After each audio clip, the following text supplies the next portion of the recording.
Leaders need to take their leadership and count it as an honor and a privilege to serve God.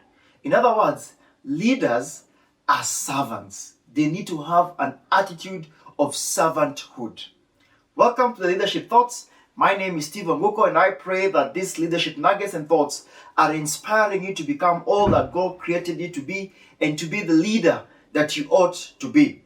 I speak to the Christian leaders and leaders in general. At the same time, I speak to myself that as a leader, it's very important to exemplify servanthood, and it begins by understanding that I am a servant in the first place. God, who has called me as a leader, I am His servant. And as I serve His people, actually the idea is serving His people, and it's not being an authoritarian over His people. A good example of somebody who exemplified, Jesus also did so, and I know you know how He said He became low. He did not equate Himself with God Himself, that He may be used, that He may serve His Father and His purpose here on earth. But also there's an interesting story of Mary, the mother of Jesus. When the angel came and said, you'll have a child, he thought about it. What will I tell Joseph?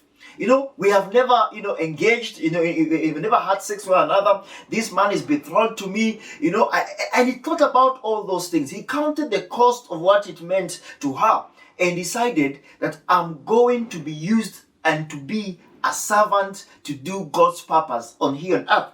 And so the angel speaks to her, and this is what Mary tells her in the book of Luke chapter 1 and verse 38. He said, this Mary's response, he says, I am the Lord's servant. Mary answered, may your word to me be fulfilled.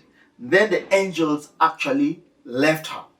Mary understood that she was a servant to serve God's purpose here on earth. And she allowed herself to be used by the Lord to fulfill His purpose on the humanity. Leaders are people appointed of God for God to fulfill His purpose through them. Allow me to say, even the leaders who are in the secular place or in the secular markets, God has placed them as leaders because He has a plan and a purpose. And He said all things work together for good. So whether you are a Christian leader or whether you are a leader in general, God has appointed you. God has placed you at a place where He desires to accomplish His purpose. And it's important for you and I as leaders in the space of our influence to appreciate that we are servant and emulate the servant attitude and serve the people who have been placed under us. People who have been placed under us are not people that we may use them whenever we want, are not people that we can manipulate them to achieve our own ideas, our own goals, but people who are under us, we are meant to serve them. Remember Jesus with His 12 disciples, He actually tied Himself a rope and went down and washed His disciples' feet, exemplifying what leadership is all about. Leadership is about serving people and not serving ourselves. It's about serving people and not wanting those whom we are serving to serve us. It is easy for a leader to want to be served. It's natural and is for a matter of fact, even people will start worshiping you without asking them to worship you. But it's important for you as a leader to remember you are a servant to this leader.